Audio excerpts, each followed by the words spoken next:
के सूचक हैं। तो करेक्ट आंसर हमारे यहाँ पर क्या हो जाएगा, गैस, तरल पदार्थ, अशांत बादल या फिर भूमि। तो करेक्ट आंसर है हमारे यहाँ पर अशांत बादल।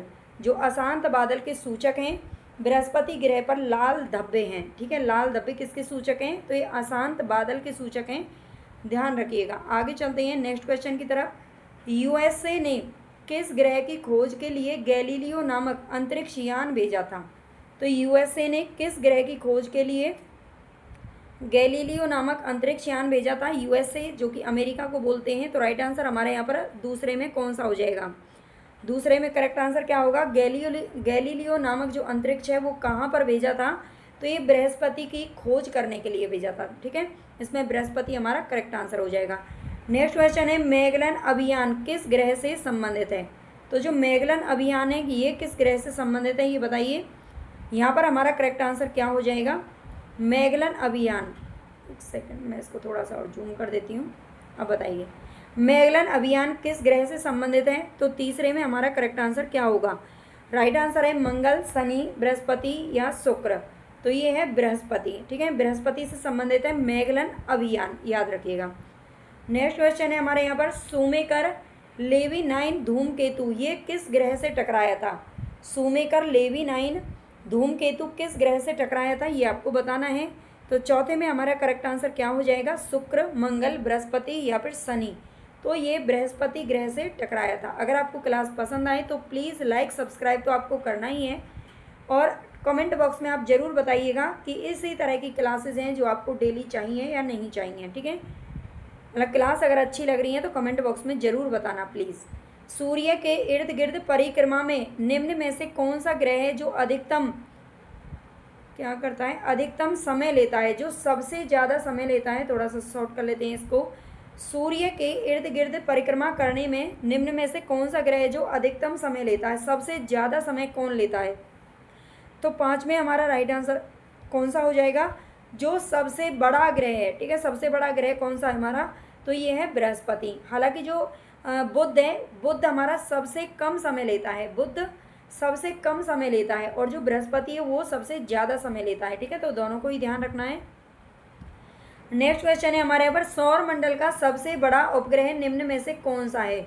सौर मंडल का सबसे बड़ा उपग्रह निम्न में से कौन सा है, टाइटन, मिरांडा, चंद्रमा या फिर गैनीमीड। तो 6 में हमारा राइट आंसर कौन सा हो जाएगा, गैनीमीड। ठीक है, ये सौरमंडल का सबसे बड़ा उपग्रह है, ये ध्यान रखना है आपको। नेक्स्ट क्वेश्चन है हमारे यहाँ पर, निम्नलिखित ग्रहों में से किसके चारों ओर वलय है। वलय का मतलब होता है ये गैस के गोले यानी कि छल्ले से बने हुए हैं। ठीक है, तो इन्हें क्या कहते हैं, वलय बोलते हैं। ठीक है, सर्कल से है ना, जैसे रिंग होती है ना, रिंग टाइप में ये छल्ले हैं जो बने हुए हैं। इन्हें ये किसके चारों तरफ है, बृहस्पति, अरुण, वरुण या फिर शनि। तो यहाँ पर हमारा करेक्ट आंसर क्या होगा, बृहस्पति। ये बृहस्पति के चारों तरफ बने हुए हैं जो स्पष्ट रूप से दिखाई देते हैं। हालांकि शनि के चारों ओर भी थोड़े बहुत हैं, लेकिन स्पष्ट रूप से जो वलय हैं वो बृहस्पति में हैं। नेक्स्ट है, नासा के किससे संबंधित मिशन का नाम जूनो है। नासा का कौन से मिशन का नाम जूनो है और किस ग्रह से संबंधित है। तो 8 में हमारा राइट आंसर क्या हो जाएगा, ये शनि से संबंधित है। ठीक है, नहीं, ये भी बृहस्पति से ही संबंधित है भाई। जो जूनो मिशन है ना, ये भी बृहस्पति से ही संबंधित है। ठीक है, बृहस्पति से ही संबंधित है। आगे, सौर मंडल के बड़े उपग्रहों में एक टाइटन निम्न में से किसका उपग्रह है।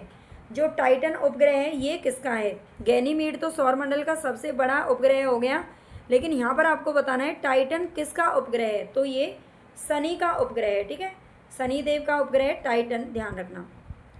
आगे चलते हैं, शनि ग्रह के वायुमंडल में निम्नलिखित में से कौन सी गैस सबसे अधिक मात्रा में पाई जाती है।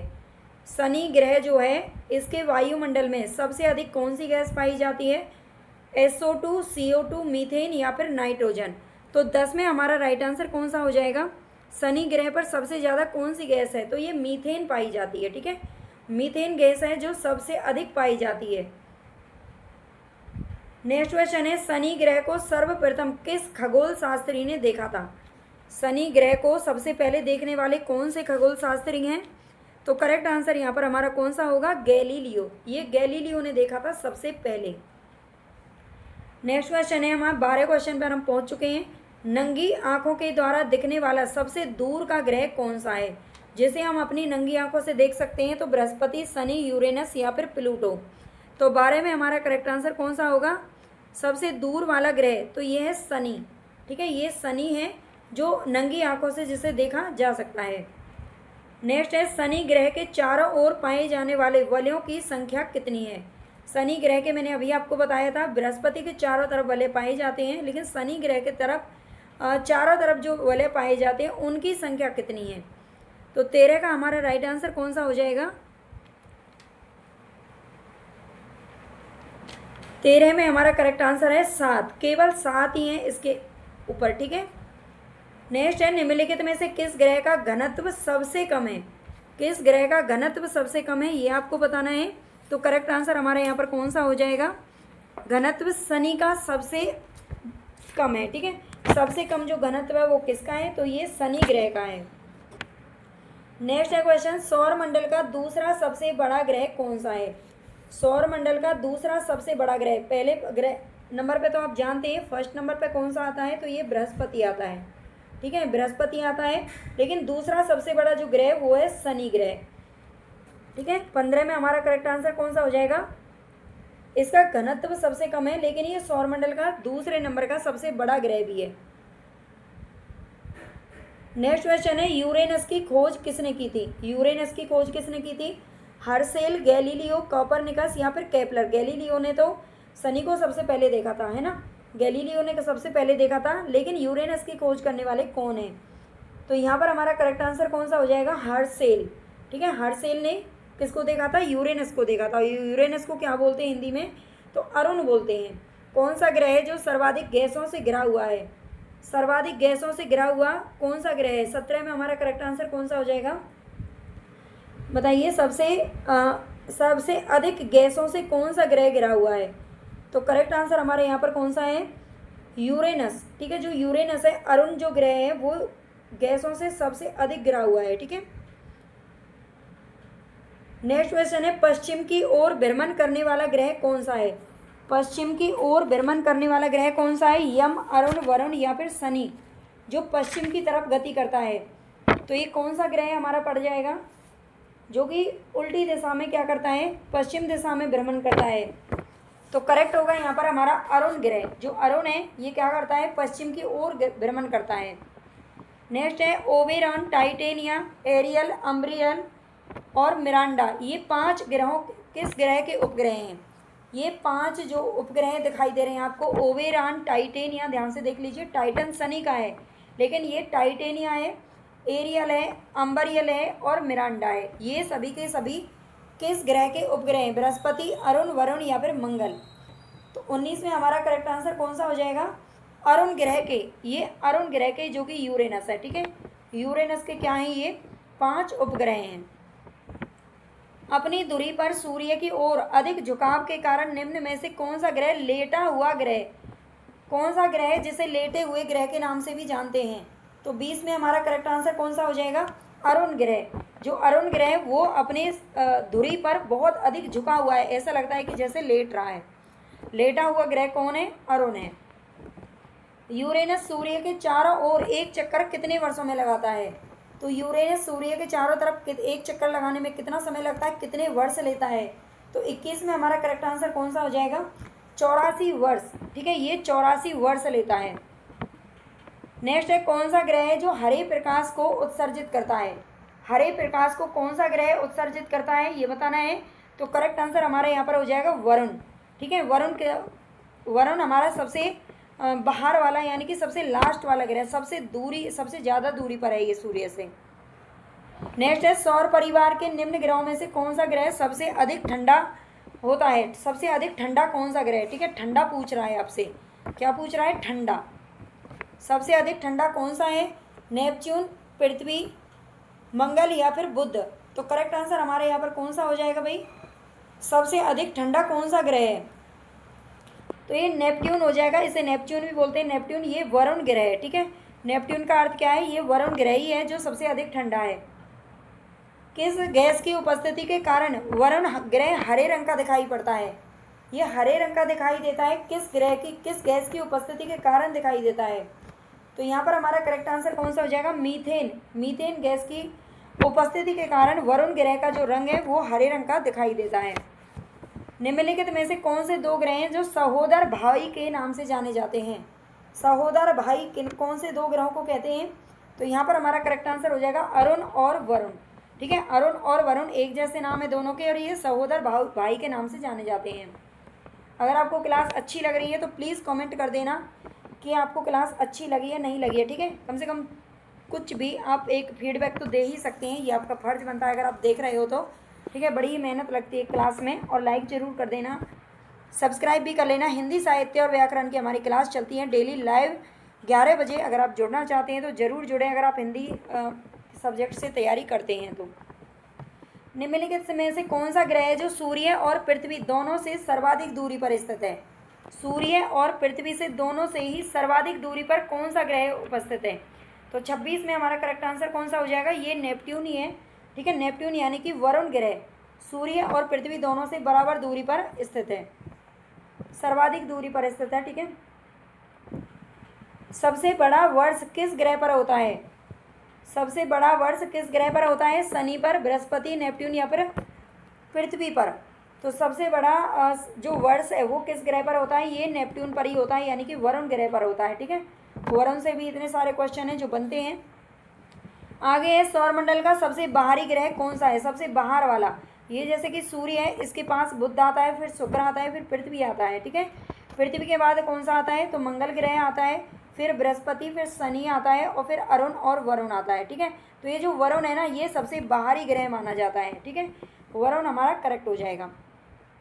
नेक्स्ट है प्लूटो की खोज 1930 ईस्वी में निम्न में से किस खगोलज्ञ द्वारा की गई थी? प्लूटो की खोज 1930 में किसके द्वारा की गई थी ये बताना है। तो राइट आंसर हमारा कौन सा हो जाएगा? क्लाइड टॉम्बैग, जॉन गैले, विलियम हर्शेल या फिर जेम्स पी हवल? तो करेक्ट आंसर है भाई क्लाइड टॉम्बैग। ठीक है, क्लाइड टॉम्बैग ने 1903 में प्लूटो की खोज की थी। निम्नलिखित में से किस आकाशीय पिंड को परिक्रमण और परिभ्रमण दोनों गति में बराबर समय लगता है? मैंने कल भी आपको डिटेल में समझाया था कि जो परिक्रमण है और परिभ्रमण है उन दोनों में क्या अंतर है। देखो, एक तो जो ग्रह होते हैं ना वो सारे के सारे अपनी ही दूरी पर घूमते हैं। ठीक है, अपनी ही दूरी पर इस तरह से घूमते रहते हैं, चक्कर लगाते रहते हैं। और ये होता है सूर्य, और जो सारे ग्रह हैं वो इसके चारों तरफ भी चक्कर लगाते हैं। ठीक है, इसके चारों तरफ भी चक्कर लगाते हैं। तो ये दोनों क्या होते हैं? ये परिक्रमण और परिभ्रमण की गति होती है। दोनों गति में बराबर समय किस ग्रह को लगता है? तो यहाँ पर हमारा करेक्ट आंसर कौन सा हो जाएगा?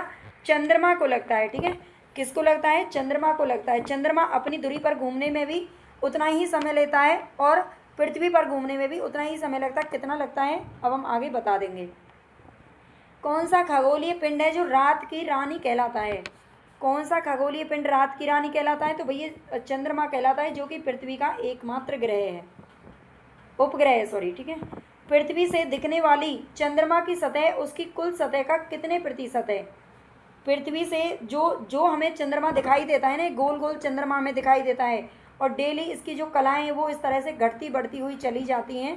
ठीक है, तो उसकी कुल सतह का केवल कितना प्रतिशत है जो हम देख पाते हैं? जब पूरा चंद्रमा हमें दिखाई देता है तो वो उसका टोटल कितना परसेंट होता है?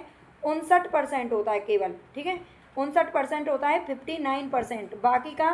बाकी का जो 61% है वो हमें दिखाई देता ही नहीं है। ठीक है, यही भाग हम देखते हैं। आगे क्लेवियस निम्नलिखित में से क्या है? क्लेवियस क्या है? क्या ये बृहस्पति ग्रह का एक उपग्रह है? चंद्रमा पर स्थित सबसे बड़ा क्रेटर है? जलमार्ग से संपूर्ण ग्लोब का सर्वप्रथम चक्कर लगाने वाला इटली का एक नाविक है? ये इटली दे रखा है, इटली का नाविक। ठीक है, या फिर इनमें से कोई नहीं है? तो क्लेवियस कौन है भाई? चंद्रमा पर स्थित सबसे बड़ा क्रेटर है ये। ठीक है, चंद्रमा पर स्थित सबसे बड़े क्रेटर का नाम है क्लेवियस। पृथ्वी एवं चंद्रमा के बीच स्थित अंतरिक्ष को किस नाम से जाना जाता है?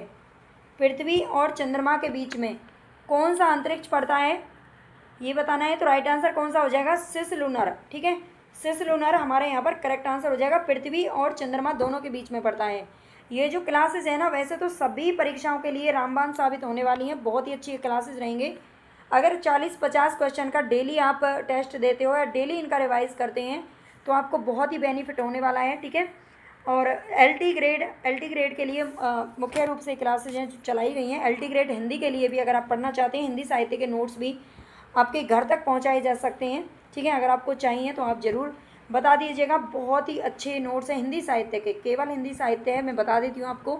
इसमें गद्य साहित्य, कथन, आलोचक वगैरह और पंक्तियाँ सब कुछ इसमें कंप्लीट है। इस नंबर पर आप संपर्क कर सकते हैं, ठीक है। चलते हैं आगे। निम्नलिखित में से कौन है जो सूर्य का ग्रह नहीं है? तो सूर्य का ग्रह कौन सा नहीं है भाई? चंद्रमा नहीं है।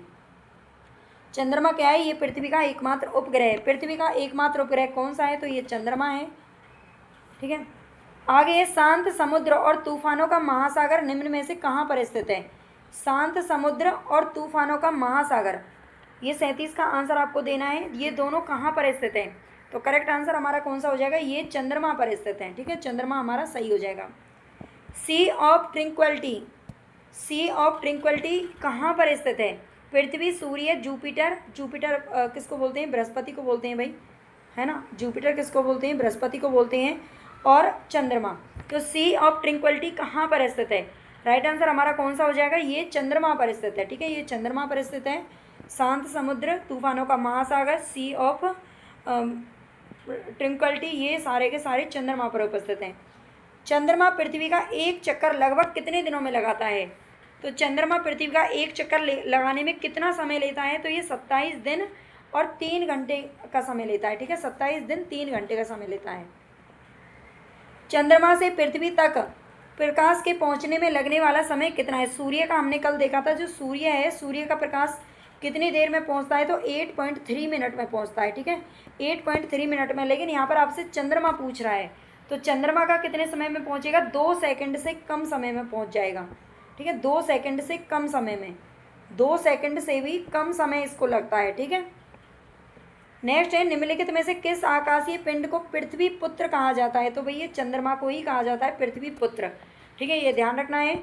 और यहाँ पर हमारे 41 क्वेश्चन खत्म हो चुके हैं। अगर आपको क्लास पसंद आई हो तो भाई लाइक करे बिना आपको नहीं जाना है, ताकि आपको ये क्लास रेगुलर मिलती रहे, ठीक है।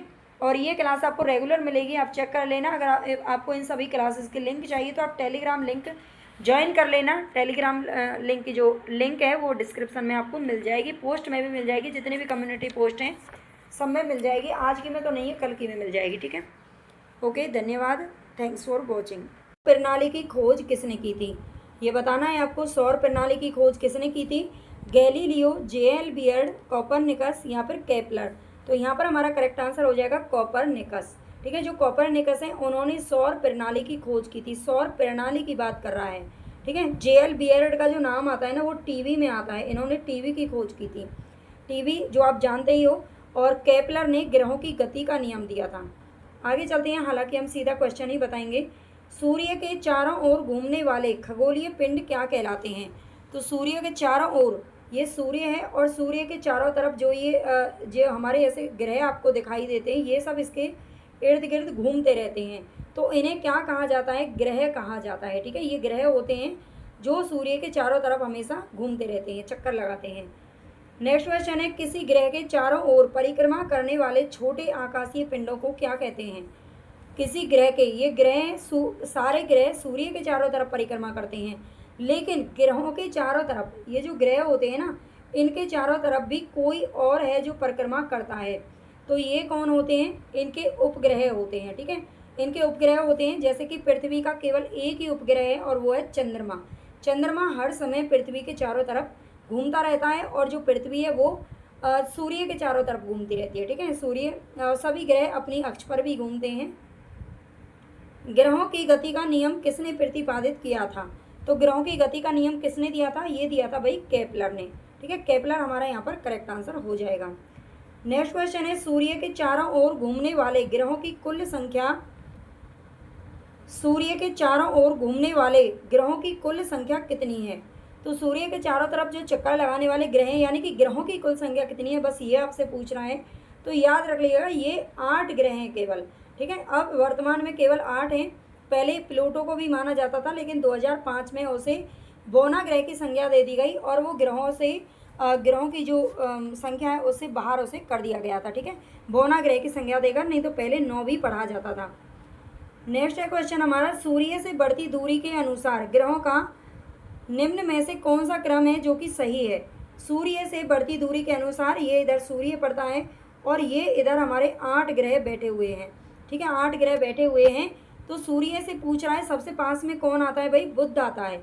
सबसे पहले कौन सा है सूर्य के? तो बुध आता है, और उसके बाद आता है ये वाला जो है, ये शुक्र है, ये पृथ्वी है, ये मंगल है। इन चारों को आंतरिक ग्रह के नाम से भी जाना जाता है। तो यहाँ पर हमारा करेक्ट आंसर कौन सा हो जाएगा? ए हो जाएगा, बुध, शुक्र, पृथ्वी और मंगल। ठीक है, इसके बाद हम क्रम से भी देखेंगे। आगे नेक्स्ट क्वेश्चन है हमारा, आकार के अनुसार सौर मंडल के ग्रहों का अवरोही क्रम क्या है? अवरोही क्रम आपसे पूछ रहा है। अवरोही का मतलब होता है उतरना। ठीक है, अवरोही का जो अर्थ होता है ना, वो होता है उतरना या घटना। तो घटते हुए क्रम में आपको बताना है, सबसे बड़ा ग्रह बताना है सबसे पहले, उसके छोटा, उससे छोटा, फिर उससे छोटा, इस तरीके से।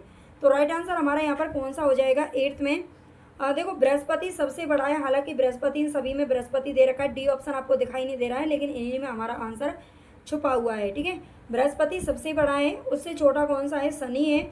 उससे छोटा हमारा कौन सा आता है? अरुण, फिर वरुण, है ना, वरुण, अरुण, अरुण, वरुण, इस तरह से लिखे हुए हैं। इनमें आपको कंफ्यूज नहीं होना है। अरुण सबसे वरुण से बड़ा है, तीसरे नंबर पे आता है ना। और फिर पृथ्वी, फिर शुक्र, फिर मंगल एवं बुध। यानी कि जो बुध ग्रह है ना, वो सबसे छोटा है, जिसे मरकरी के नाम से जाना जाता है। तो बृहस्पति, शनि, अरुण, वरुण, पृथ्वी, शुक्र, मंगल एवं बुध। ये क्रम से आपको जरूर याद रखना है। निम्नलिखित में से कौन है जो सौर मंडल का भाग नहीं है? तो इनमें से कौन सा सौर मंडल का भाग नहीं है? क्षुद्र ग्रह, धूमकेतु ग्रह और निहारिका। तो इनमें से जो निहारिका है वो सौर मंडल का भाग नहीं है, बाकी सभी आते हैं। नेक्स्ट है, अंतरिक्ष में कुल कितने तारामंडल हैं? तो अंतरिक्ष में कुल कितने तारामंडल हैं अब वर्तमान में? तो ये 89 हैं। ठीक है, 89 हैं, ये ध्यान रखना है। पहले 88 की गिनती होती थी, अब एक और खोज लिया गया है, तो 89 हुए हैं। निक्स ओलंपस पर्वत किस ग्रह पर स्थित है? कौन से ग्रह पर निक्स कोलंपस पर्वत स्थित है, ये बताना है। तो 11 में हमारा करेक्ट आंसर क्या हो जाएगा? ये मंगल ग्रह पर उपस्थित है। ठीक है, मंगल ग्रह को इंग्लिश में तो बोलते हैं मार्स। ठीक है, और इसे लाल ग्रह के नाम से भी जाना जाता है। इसे लाल ग्रह की भी संज्ञा दी जाती है, ध्यान रखना है। पूछा जाता है लाल ग्रह किसे कहते हैं, तो ये मंगल ग्रह को कहा जाता है, क्योंकि ये लाल रंग का दिखाई देता है। पार्थिव ग्रहों की संख्या कितनी है? पार्थिव ग्रहों की संख्या कितनी है, ये आपको बताना है। पार्थिव ग्रह किसे कहते हैं? जैसे ये सूर्य है और इसके चारों तरफ, है ना, हालांकि मैं इनको जोड़ रही हूँ, है ना, जुड़ेंगे नहीं भाई, सब अलग अलग हैं। ये जो चार ग्रह हैं ना, इनको बोलते हैं पार्थिव। ठीक है, इसके बाद जो ये अगले 4 ग्रह हैं, इनको बोलते हैं बाह्य ग्रह। इनको क्या बोलते हैं? बाह्य बोलते हैं। और इनको बोलते हैं आंतरिक और पार्थिव। ठीक है, जो सूर्य के चारों पास में है। तो कितने हो गए? 4 ग्रह हो गए इसे। और ये हैं कौन कौन से? बुध, शुक्र, पृथ्वी और मंगल। ये भी ध्यान रखना है। एक ही टॉपिक से आपको पढ़ना कैसा लग रहा है ये भी बताना है ना। सब टॉपिक में से आप पढ़ेंगे तो कोई भी एक टॉपिक क्लियर नहीं हो पाएगा, इसलिए मैंने एक ही टॉपिक में से लिया है। अगर आपको क्लास पसंद आ रही है, क्वेश्चन अच्छे लग रहे हैं और लगता है कि आपके लिए यूज़फुल हैं, तो जो बच्चे नए हैं वो चैनल को सबसे पहले तो सब्सक्राइब कर लेना अभी रुक करके, और लाइक ज़रूर कर देना भाई वीडियो को। जितने ज़्यादा आपके लाइक और सब्सक्राइब शेयर मिलेंगे इस क्लास पर, उतनी ही अच्छी एक क्लास आपके लिए मिलती चली जाएगी, है ना। नहीं तो मेरा जो सब्जेक्ट है, मैं हिंदी ही पढ़ाती हूँ, है ना। सब्जेक्ट तो मेरा खैर जीके भी है, सभी है ना। जीके मेरा हिंदी से भी बहुत ही अच्छा सॉलिड है। तो आप ज़रूर बता देना कि क्लास आपको कैसी लगी। ज़्यादा से ज़्यादा कमेंट बॉक्स में ज़रूर बताइएगा, ठीक है, ताकि मुझे मोटिवेशन मिले और इस तरह की क्लास लेके आने के लिए। नेक्स्ट है क्वेश्चन हमारा 13वां, निम्नलिखित में से कौन एक पार्थिव ग्रह नहीं है? तो इनमें से कौन सा पार्थिव नहीं है भाई? शनि नहीं है पार्थिव, है ना। ये बृहस्पति के बाद आता है, ये 6वें नंबर का ग्रह है, और बाकी तो सब हमने देखे ही हैं, है ना। और एक इनमें पृथ्वी और जोड़ दीजिए, 4 ग्रह हो जाएंगे। नेक्स्ट है, निम्नलिखित में से किन 2 ग्रहों को छोड़कर शेष सभी ग्रह सूर्य के चारों ओर वामाव्रत घूमते हैं? वामाव्रत का मतलब होता है उल्टी दिशा में, ठीक है, यानी कि बाईं तरफ। किधर घूमते हैं? बाईं तरफ घूमते हैं। तो ऐसे कौन से देखो सारे ग्रह जो हैं वो बाईं तरफ घूमते हैं, लेकिन 2 ग्रह दक्षिण दिशा में घूमते हैं, दक्षिणाव्रत जिसे बोलेंगे, ठीक है, उस तरफ घूमते हैं। तो कौन कौन से 2 ग्रह हैं जो उल्टे घूमते हैं? तो 14 में आपको आंसर क्या देना है बताइए। 14 में हमारा करेक्ट आंसर क्या हो जाएगा? शुक्र और अरुण, ठीक है, शुक्र और अरुण हमारा यहाँ पर करेक्ट हो जाएगा। ये 2 ग्रह हैं शुक्र और अरुण, जो वामाव्रत बाईं दिशा में घूमते हैं, उल्टे घूमते हैं, ठीक है, उल्टा चक्कर लगाते हैं। सौर मंडल का जन्मदाता किसे कहा जाता है? तो यहाँ पर हमारा करेक्ट आंसर क्या हो जाएगा? सूर्य को। ठीक है, सूर्य को सौरमंडल का जन्मदाता कहा जाता है। ब्रह्मांड में विस्फोटी तारा के नाम से किसे जाना जाता है? तो ये जाना जाता है भाई अभिनव तारा को। जो अभिनव तारा है उसे ब्रह्मांड में विस्फोटी तारा का नाम दिया गया है। नेक्स्ट क्वेश्चन, वैज्ञानिक जिन्होंने सर्वप्रथम खोज की थी कि पृथ्वी सूर्य के चारों ओर घूमती है, वो कौन थे? सूर्य के चारों तरफ घूमती है पृथ्वी, ऐसा किसने कहा है? तो राइट आंसर हमारा यहाँ पर क्या हो जाएगा? कोपरनिकस। ठीक है, ये कोपरनिकस ने कहा था, ये ध्यान रखना है। जिन्होंने सौर प्रणाली की खोज की थी उन्होंने ये भी खोज की थी कि पृथ्वी सूर्य के चारों तरफ चक्कर लगाती है। नेक्स्ट क्वेश्चन, निम्नलिखित में से कौन सा ग्रह नहीं है जिसे प्राचीन भारतीय ग्रह मानते थे? इनमें से पहले तो उसे भी ग्रह माना जाता था और वो कौन सा है? सूर्य। छोटे छोटे बच्चे इसमें आज भी कंफ्यूज होते हैं कि सूर्य ग्रह या तारा है। तो सूर्य को अब तारा की संज्ञा दी गई है। ठीक है, अब जो आधुनिक खोजों के अनुसार इसे तारा की संज्ञा दी गई है, तारा माना गया है। पहले इसे भी हम क्या मानते थे? ग्रह ही मानते थे, है ना। अब जाके कहीं पता चला है कि हाँ भाई ये इतना बड़ा जो सूर्य है वो एक तारा है केवल। सूर्य के संगठन में कौन सी गैस हैं जो सहायक हैं? सूर्य के संगठन में यानी कि सूर्य के निर्माण में कौन कौन सी गैस प्रयोग होती हैं? तो हाइड्रोजन और हीलियम होती हैं। ठीक है, हाइड्रोजन और हीलियम, ये ध्यान रखना है। नेक्स्ट क्वेश्चन, सूर्य के मध्य भाग को क्या कहा जाता है? सूर्य के मध्य भाग को क्या कहते हैं? सूर्य का जो भाग है ये वाला, इस वाले भाग को क्या कहते हैं? तो ये कहते हैं भाई प्रकाश मंडल। ठीक है, प्रकाश मंडल की संज्ञा दी जाती है। भाई यही वाला भाग तो चमकता है। ठीक है, यही वाला भाग चमकता है तो ये प्रकाश देता है हमें। सूर्य के ऊपर के भाग को क्या कहा जाता है? सूर्य का जो ऊपर वाला भाग है ना, ये वाला जो भाग है इसे क्या कहा जाता है? तो इसे कहते हैं वर्णमंडल। ठीक है, इसे क्या कहते हैं? वर्णमंडल कहते हैं। नेक्स्ट है, सूर्य सदैव पूर्व में निकलता है क्योंकि सूर्य हमेशा पूर्व दिशा में ही निकलता है। क्यों निकलता है? क्योंकि पृथ्वी पश्चिम से पूर्व की ओर घूमती है या पृथ्वी पूर्व से पश्चिम की ओर घूमती है? पृथ्वी हमेशा पश्चिम से पूर्व की ओर घूमती है ना। जो पृथ्वी है ना, ये जो पृथ्वी है वो हमेशा पश्चिम से पूर्व की ओर घूमती है, ऐसे करके।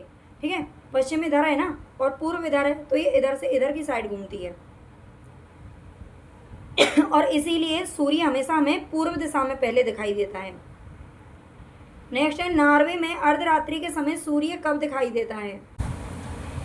नॉर्वे में अर्धरात्रि के समय, आधी रात के समय सूर्य कब दिखाई देता है? तो किस दिन दिखाई देता है? ये 21 जून को दिखाई देता है। ठीक है, 21 जून को दिखाई देता है, ये ध्यान रखना।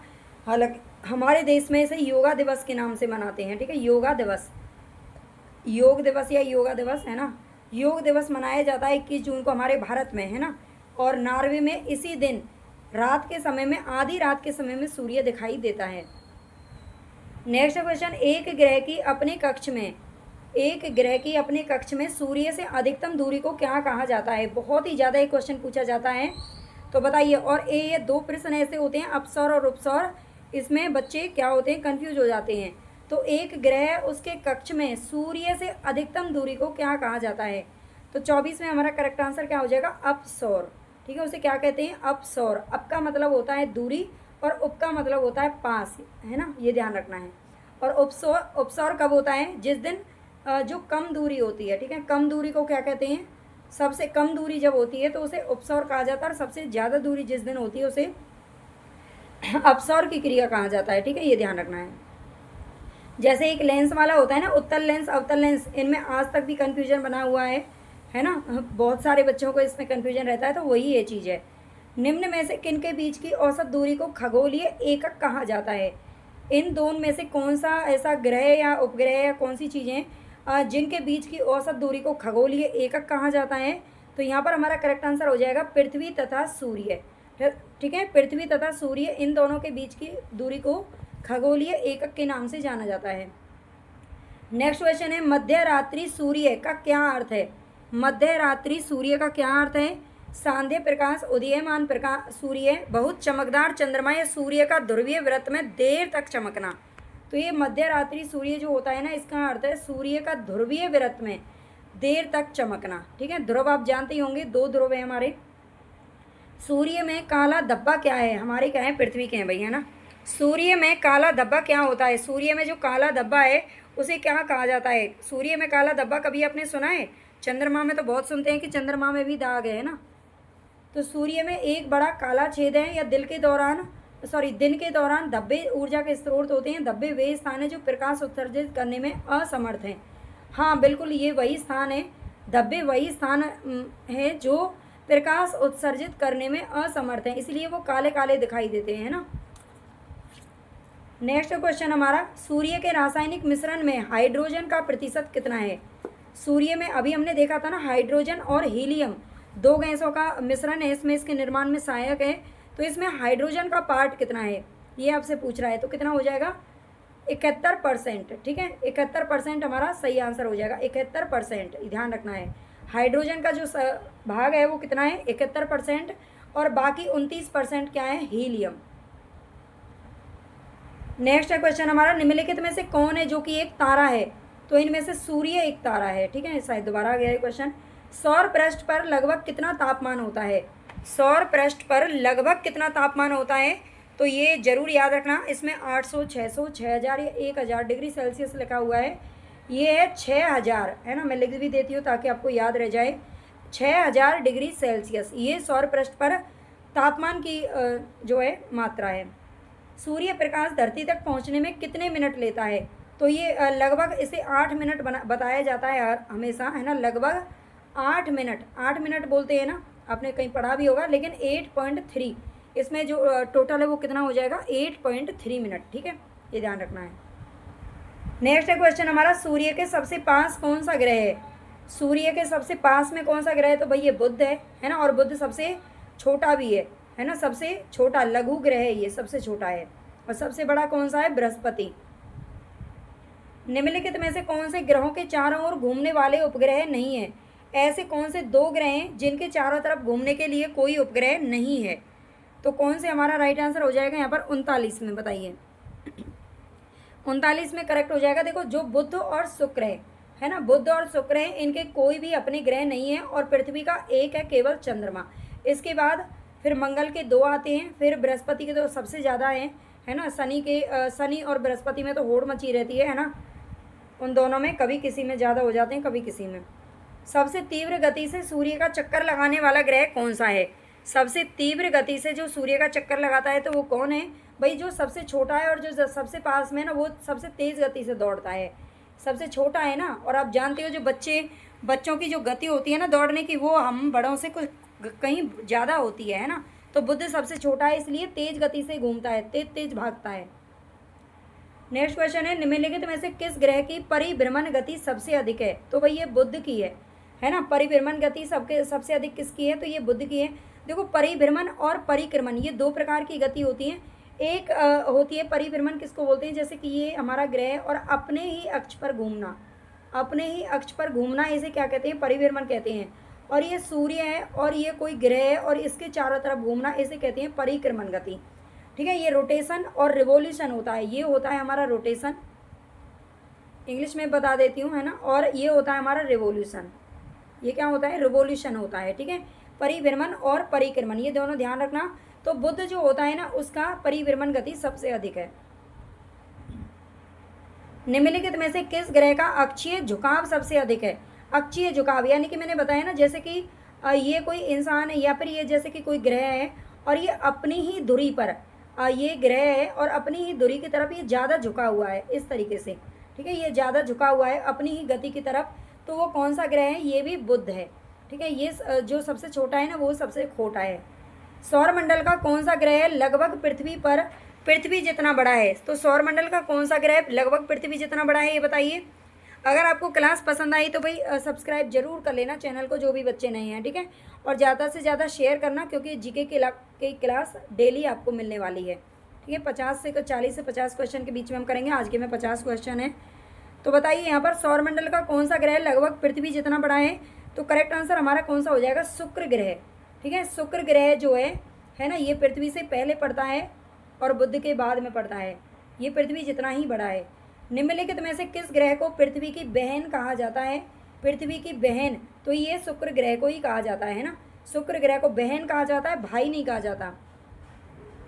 किस ग्रह को शाम का तारा या भोर का तारा, इसे भोर का तारा भी इसी को कहते हैं, ये ध्यान रखना। भोर का तारा यानी कि सुबह का तारा और शाम का तारा दोनों कौन होते हैं? तो ये शुक्र है और ये सबसे ज़्यादा चमकीला है, ये सबसे ज़्यादा चमकीला है ना। सारे तारे छुप जाते हैं लेकिन ये अकेला चमकता रहता है, ये ध्यान रखना। सॉरी भाई, चलिए नेक्स्ट क्वेश्चन है हमारा यहाँ पर, पृथ्वी अपने अक्ष पर घूमती है, तो पृथ्वी अपने अक्ष पर किधर की साइड घूमती है? ये पृथ्वी है, ठीक है, ये हमारी क्या है? पृथ्वी है। और ये अपने अक्ष पर जब घूमती है ना, है ना, अपने ही ऐसे परिक्रमा करती है, तो किधर से किधर की साइड घूमती है? तो ये पश्चिम दिशा है ना, ये क्या है? वेस्ट है, और ये क्या है? ईस्ट है इधर। तो ये हमेशा इधर से इधर की साइड घूमती है, ठीक है, इधर से इधर की साइड घूमती है, पश्चिम से पूर्व की ओर, इस तरह से, ठीक है, ध्यान रखना। किस ग्रह को नीला ग्रह भी कहा जाता है? नीला ग्रह, तो ये किसको कहा जाता है? नीला ग्रह पृथ्वी को ही कहा जाता है, ठीक है, पृथ्वी को ही नीला ग्रह की संज्ञा दी गई है, क्योंकि अगर हमें से इस पर जल बहुत ज़्यादा है, और जल की उपस्थिति के कारण, ठीक है, जल की उपस्थिति के कारण ही इसे नीला ग्रह कहते हैं, ये भी ध्यान रखना। अगर हम ऊपर आकाश से इसे देखते हैं तो ये नीले रंग का दिखाई देता है, जैसे ही मंगल को लाल रंग के नाम से, लाल ग्रह के नाम से जाना जाता है, इसे नीला ग्रह कहते हैं। और आसमान का जो रंग है ना वो काला है, अगर सूर्य ना निकले तो वो काला ही दिखाई देता है, ठीक है। पृथ्वी स्थित है, पृथ्वी कहाँ पर स्थित है? तो ये शुक्र और मंगल के बीच में स्थित है ना, बुध शुक्र, फिर आती है पृथ्वी और फिर मंगल, ठीक है, दोनों के बीच में स्थित है। नेक्स्ट है, किस दिन पृथ्वी सूर्य के सबसे निकट होती है? ऐसा कौन सा दिन होता है जिस दिन पृथ्वी सूर्य के सबसे निकट होती है? तो ये होता है 3 जनवरी का दिन, ठीक है, 3 जनवरी के दिन पृथ्वी जो होती है वो सूर्य के सबसे पास होती है। नेक्स्ट क्वेश्चन है, पृथ्वी सूर्य से अपनी अधिकतम दूरी पर कब होती है? ये बड़े ही कंफ्यूजन वाले क्वेश्चन होते हैं, भूल जाते हैं इनको। तो ये 4 जुलाई को होता है, ठीक है, 4 जुलाई को क्या होती है? सबसे ज़्यादा दूरी होती है पृथ्वी और सूर्य के बीच में। तो ये 50 क्वेश्चन हमारे कंप्लीट हुए। उम्मीद है कि आपको पसंद जरूर आए होंगे। भाई लाइक जरूर कर देना, एक तो है ना, भागना नहीं, बिना लाइक करे सब्सक्राइब करें, तभी आपको ये क्लास मिलेगी, है ना। सब्सक्राइब कर लेना और शेयर कर देना। अच्छा, इसके अलावा अगर अभी आप रुके हुए हैं तो एक न्यूज़ और सुन लेना, हिंदी साहित्य के नोट्स है ना, LT ग्रेड, TGT, PGT या कोई भी अगर आप एग्ज़ाम दे रहे हो कहीं भी, किसी भी भारत के कोने में, अगर प्रतियोगी परीक्षा आप दे रहे हो, हिंदी साहित्य के, केवल हिंदी साहित्य है उसमें भाई, है ना, विस्तृत नोट्स हैं, बहुत ही अच्छे, केवल और केवल 599 रुपये में अभी इसकी कीमत है ना, अभी ऑफर में चल रहा है, तो आप इसको अपने घर तक मंगवा सकते हैं। 599 रुपये में आप इसे घर तक मंगवा सकते हैं। अगर आप इन्हें लेना चाहते हैं तो आप मुझे इस नंबर पर संपर्क कर सकते हैं, 8273842391। वहाँ पर मैं आपको इसका रिव्यू भी दिखा दूँगी, 2-3 पेज भेज करके आपको पता लग जाएगा कि किस तरीके के हैं, ठीक है। और आप मुझे इस नंबर पर पे करके 599 रुपये फ़ोनपे वगैरह करके आप इनको अपने घर तक मंगवा सकते हो, ठीक है। धन्यवाद। पसंद आई हो तो क्लास भाई लाइक सब्सक्राइब जरूर कर लेना। एंजल जलप्रपात सबसे ऊंचा जलप्रपात है, ये विश्व की बात हो रही है, ये थोड़ा यहाँ पर ध्यान आपको देने की ज़रूरत है। आगे क्वेश्चन है हमारा, विश्व का सबसे ऊंचा जलप्रपात किस देश में स्थित है? तो विश्व का सबसे ऊंचा जलप्रपात किस देश में स्थित है? ये जो एंजल जलप्रपात है ये किस देश में स्थित है? तो राइट आंसर हमारा कौन सा हो जाएगा? वेनेजुएला, कनाडा, न्यूजीलैंड या फिर नॉर्वे। तो राइट आंसर हमारा वेनेजुएला है। वेनेजुएला में विश्व का सबसे ऊंचा जलप्रपात है। अगर आपने पहले कभी भी जीके पढ़ा है, आपको ये क्वेश्चन आते हैं या फिर आप लूसेंट पढ़ करके क्लास करते हैं, तो मुझे आप ज़रूर बताएं कि आपके कितने क्वेश्चन सही बन रहे हैं, ठीक है। इस टॉपिक में से मैं एक टॉपिक वाइज अभी आपको करवा रही हूँ, है ना, बाद में हम 20-30 प्रैक्टिस सेट भी करेंगे। तो बताइए, और आप ज़्यादा से ज़्यादा देखिए, ज़्यादा से ज़्यादा लाइक कमेंट करिए। जितना ज़्यादा आप कमेंट करेंगे, जितना ज़्यादा आप लाइक करेंगे, सब्सक्राइब करेंगे, उतना ही मुझे समझ में आएगा कि हाँ आपको ये क्लास अच्छी लग रही है, ताकि मैं आगे ये जो कंटिन्यू रख सकूँ, ठीक है।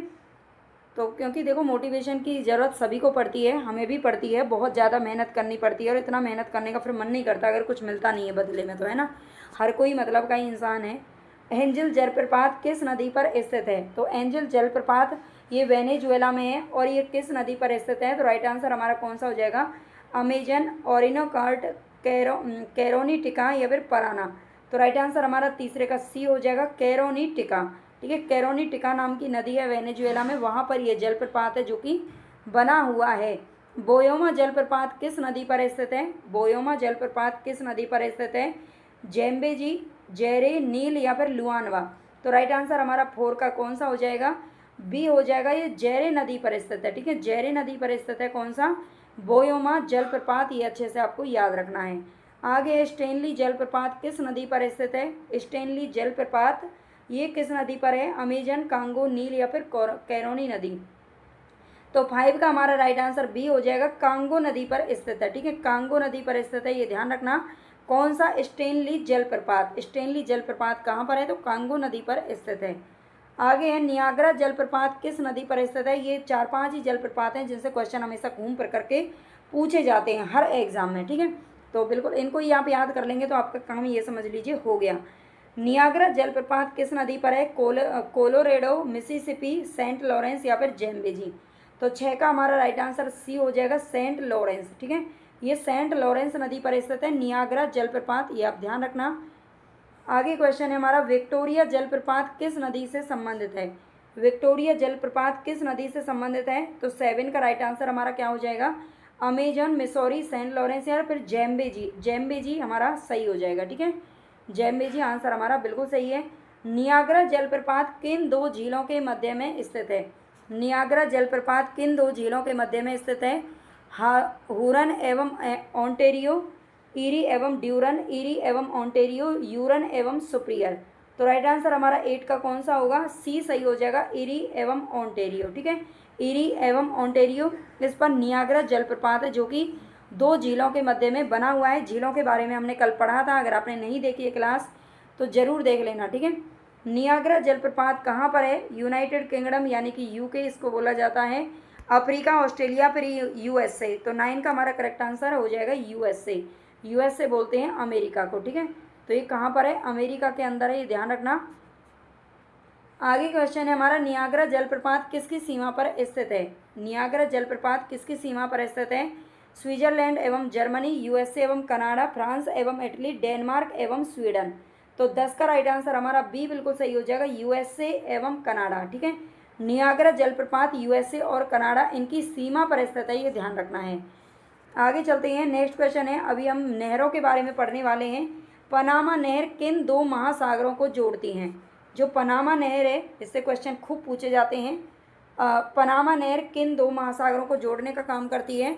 तो मैं सीधा आपको आंसर बता देती हूँ। राइट आंसर हमारे यहाँ पर हो जाएगा फर्स्ट का बी हो जाएगा, प्रशांत महासागर और अटलांटिक महासागर, ठीक है। प्रशांत महासागर और अटलांटिक महासागर को जोड़ने का काम करती है कौन सी नहर? पनामा नहर, ये आपको ध्यान रखना है। प्रशांत, प से प्रशांत, प से पनामा, ठीक है, ऐसे याद रख लेना। प्रशांत महासागर और अटलांटिक महासागर। आगे क्वेश्चन है, पनामा नहर व्यापारिक दृष्टि से स्वेज नहर की अपेक्षा कम महत्वपूर्ण है, क्यों? तो देखते हैं, पनामा नहर व्यापारिक दृष्टि से अगर देखा जाए तो स्वेज नहर की अपेक्षा कम महत्वपूर्ण है, क्योंकि पनामा नहर लंबाई में छोटी है ना, ऐसी बात नहीं है, पनामा नहर लंबाई में छोटी बिल्कुल भी नहीं है।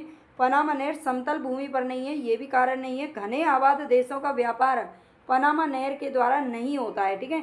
जो घने आबादी वाले देश हैं उनका व्यापार पनामा नहर के माध्यम से नहीं होता है ना। और जो स्वेज नहर है ना, स्वेज नहर कहाँ से निकलती है? स्वेज नहर जो घने आबादी वाले क्षेत्र हैं वहाँ से निकलती है, ठीक है। तो उनका इसलिए ये ज़्यादा महत्वपूर्ण हो जाती है व्यापार की दृष्टि से स्वेज नहर, ये ध्यान रखना है। और पनामा नहर में जलपास यानी कि लॉक्स बने, ये भी कारण नहीं है। आगे क्वेश्चन है हमारा, पनामा नहर के संदर्भ में निम्नलिखित में से कौन सा कथन है जो कि सही नहीं है? कौन सा सही नहीं है, नहीं पूछ रहा है। तो यह मार्ग पहले एक डेल्टा के रूप में था।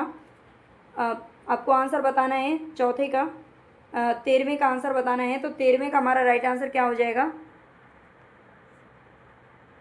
1 मिनट, 13वां यानी कि 3। ये मार्ग पहले एक डेल्टा के रूप में था, है ना, ये कथन सही नहीं है, ठीक है, ये कथन सही नहीं है। मार्ग पहले एक डेल्टा के रूप में था, ये गलत है, यही आंसर हमारा ठीक हो जाएगा, ठीक है, एस, ठीक है। बाकी पढ़ लेना।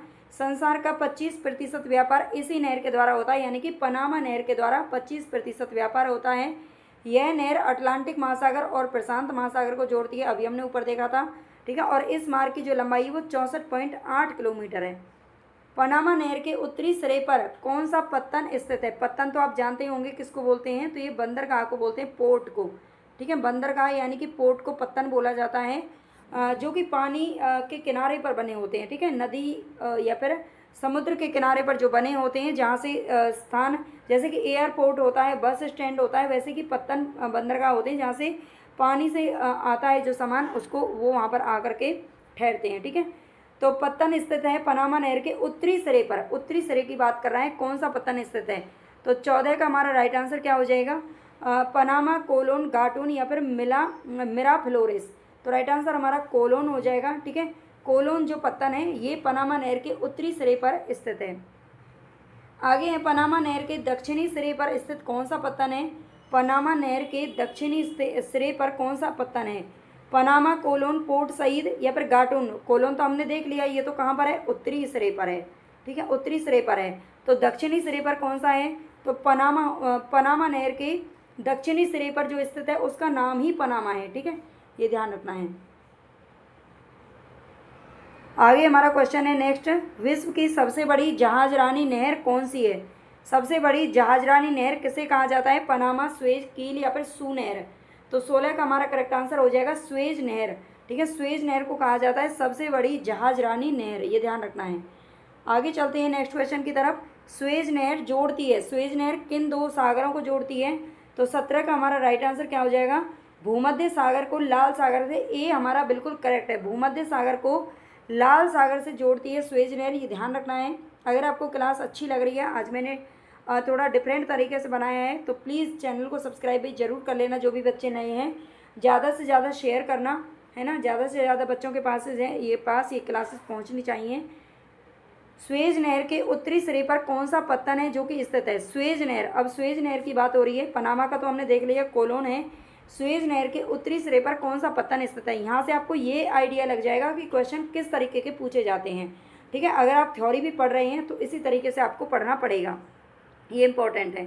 तो 18 का राइट आंसर हमारा हो जाएगा पोर्ट सईद, ठीक है। जो पोर्ट सईद है ये कहाँ पर है? स्वेज नहर पर। और कोलोन किसका उत्तरी पत्तन है? तो ये पनामा नहर का है, ये ध्यान रखना। आगे हमारा क्वेश्चन है, स्वेज नहर के दक्षिणी सिरे पर कौन सा पत्तन है? अलग अलग एग्जाम में पूछे गए क्वेश्चन है। तो 19 का राइट आंसर हमारा हो जाएगा स्वेज, बिल्कुल बहुत ही आसान है। उत्तरी पर पोर्ट सईद और दक्षिणी पर कौन सा है? तो स्वेज नहर है। दोनों का जो दक्षिणी है, दक्षिणी का नाम उनके नहर के नाम पर ही रखा गया है। स्वेज नहर का निर्माण कब प्रारंभ हुआ था? ध्यान देना, यहाँ पर प्रारंभ पूछ रहा है, ये प्रारंभ कब हुआ था, ठीक है। ऐसा तो है नहीं, नहर है, लंबी चौड़ी होती हैं तो एक ही साल में ये पूरी हो जाएं, ठीक है। तो राइट आंसर हमारा कौन सा हो जाएगा? स्वेज नहर का निर्माण कब प्रारंभ हुआ था? 1854, 69, 74 या फिर 96। तो 20 का हमारा करेक्ट आंसर कौन सा होगा? 20 में हमारा करेक्ट आंसर हो जाएगा 1874, ठीक है। 1874 में इसका जो निर्माण है वो शुरू हुआ था, और कब पूरा हुआ था वो भी देखेंगे।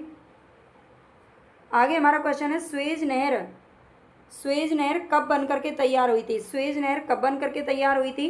तो 21 का राइट आंसर हमारा हो जाएगा स्वेज नहर कब बन करके तैयार। एक सेकंड,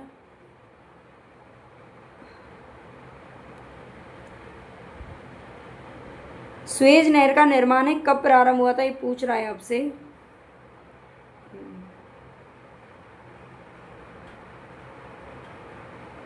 ये देखो 1854 में इसका काम शुरू हुआ था बनने के लिए, है ना, 1854 में। और ये बनकर के तैयार जो हुई थी ना वो 1 साल में तो बनकर के नहीं तैयार हुई थी, है ना। 1800, इसमें ना आंसर इसका गलत दे रखा है, 1854 बता रखा है।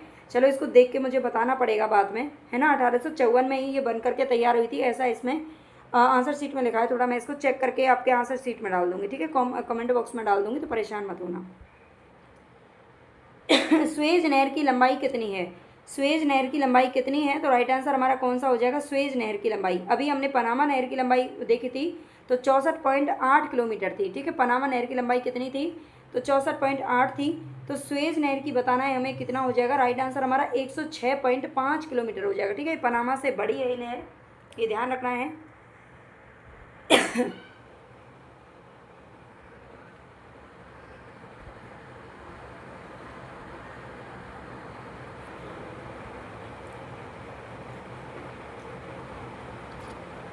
तो राइट आंसर 106.5 किलोमीटर हो जाएगा, ठीक है। आगे क्वेश्चन है हमारा नेक्स्ट, सूनेर निम्नलिखित में से किसको जोड़ती है? सूनेर निम्नलिखित में से किसको जोड़ती है? तो 23 का हमारा राइट आंसर क्या हो जाएगा? सुपिरियर झील को यूरन से जोड़ती है। ठीक है, सुपिरियर झील जो कि मीठे पानी की झील है ना, सुपिरियर झील को यूरन से जोड़ती है, ध्यान रखना है। आगे हमारा क्वेश्चन है, कील नहर किसको जोड़ती है? कील नहर किस किस को जोड़ती है? तो 24 का हमारा राइट आंसर क्या हो जाएगा? 24 में राइट आंसर हमारा, एक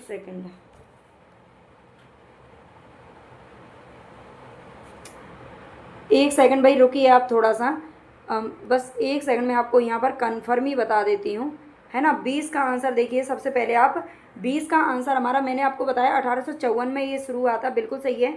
और यहाँ पर ना 1869, ये बिल्कुल हमारा करेक्ट है। 1869 में बन करके ये 1869 में बन करके तैयार हुई थी। ठीक है, 1869 में बन करके तैयार हुई थी, ये ध्यान रखना है, ये कन्फर्म है। ठीक है, बाद में ध्यान रहे ना रहे इसलिए मैं अभी आपको बता दे रही हूँ। और इसका हमने 22 का हमारा राइट आंसर कितना था? तो ये कितना था भाई, एक सेकंड, इसको भी मैं बता देती हूँ, थोड़ा सा मिस्टेक हो गई है। वो एक क्वेश्चन बीच में मैंने छोड़ दिया था, टाइप नहीं किया था, है ना, उसका आंसर मैंने यहाँ लगा दिया था, गलती हो गई। स्वेज नहर की लंबाई कितनी है ये आपसे पूछ रहा है, तो राइट आंसर हमारा यहाँ पर हो जाएगा 168 किलोमीटर। ठीक है, 168 किलोमीटर इसकी लंबाई है, ये ध्यान रखना, 168 किलोमीटर। सूनहर निम्नलिखित में से किसको जोड़ती है? अभी आपको इसका आंसर बताना है, तो ये हो जाएगा सुपिरियर को यूरन से। ठीक है, ये बिल्कुल ठीक है। आगे चलते हैं, कील नहर किस किस को जोड़ती है? तो कील नहर किस किस को जोड़ती है? मैनचेस्टर को लिवरपूल से, उत्तरी सागर को बाल्टिक सागर से, भूमध्य सागर को लाल सागर से, प्रशांत महासागर को अटलांटिक सागर से। तो राइट आंसर हमारा हो जाएगा बी, उत्तरी सागर को बाल्टिक सागर से जोड़ती है। ठीक है, उत्तरी सागर को किससे जोड़ती है? तो ये बाल्टिक सागर से जोड़ती है। आगे हमारा क्वेश्चन है, कौन सी नहर है जो बाल्टिक सागर को उत्तरी सागर से जोड़ती है? कौन सी नहर है जो बाल्टिक सागर को उत्तरी सागर से मिलाती है? तो 25 में हमारा राइट आंसर हो जाएगा कील नहर। ठीक है, जो कील नहर है ये बाल्टिक सागर को उत्तरी सागर से मिलाती है, ये ध्यान रखना है, दोनों के बीच में बनी हुई है, क्योंकि नहर जहाँ से निकलती है और जहाँ पर जाती है वो कहीं ना कोई स्थान तो होता ही है।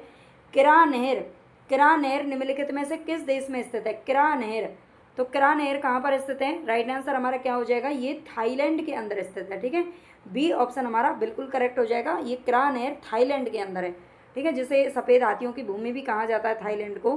पनामा जल डमरू मध्य के आर पार नहर खोदने का विचार किसने रखा था?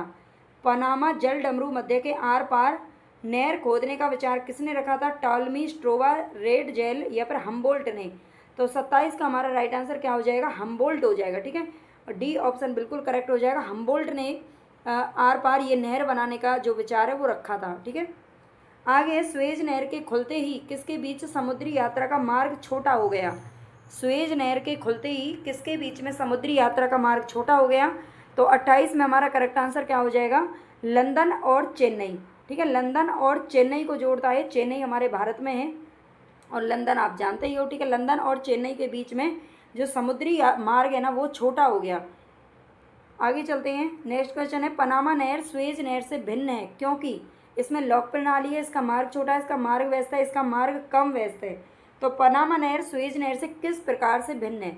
तो 29 में राइट आंसर हमारा कौन सा हो जाएगा? इसका मार्ग कम व्यस्त है, स्वेज नहर की अपेक्षा इसका जो मार्ग है वो कम व्यस्त है। ठीक है, उसमें स्वेज नहर की व्यस्तता अधिक है क्योंकि वो घने आबादी वाले क्षेत्रों में है और ये व्यापार के लिए इनका जो प्रयोग है वो ज़्यादातर किया जाता है।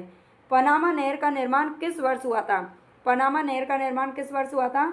तो 30 का राइट आंसर हमारा कौन सा हो जाएगा? 1869 ईस्वी में। ठीक है, 1869, ये वो समय जब महात्मा गांधी का जन्म हुआ था। ठीक है, ऐसे भी आप याद रख सकते हो, महात्मा गांधी का जन्म हुआ था 1869 ईस्वी में।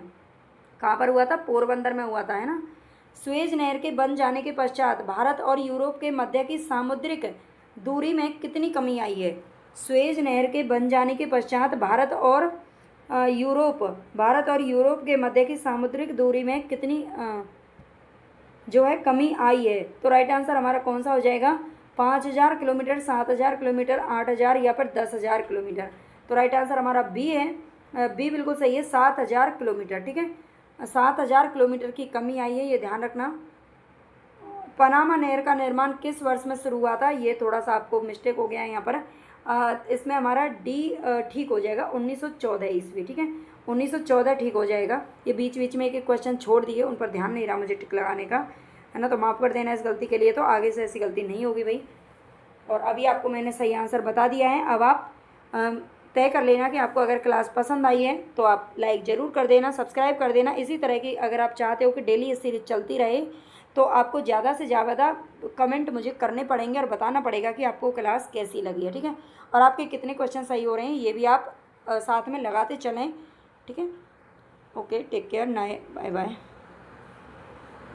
में करेंगे। उम्मीद है कि ये वीडियो आपको ज़रूर पसंद आएगी और क्वेश्चन आपके लिए बहुत ही इंपॉर्टेंट रहेंगे। तो चलते हैं हम अपने फर्स्ट क्वेश्चन की तरफ। अगर आपको क्लास पसंद आती है तो प्लीज़ लाइक सब्सक्राइब भी कर लिया करो, ठीक है। तो पहला क्वेश्चन है हमारे यहाँ पर, विश्व में महाद्वीपों की कुल संख्या कितनी है।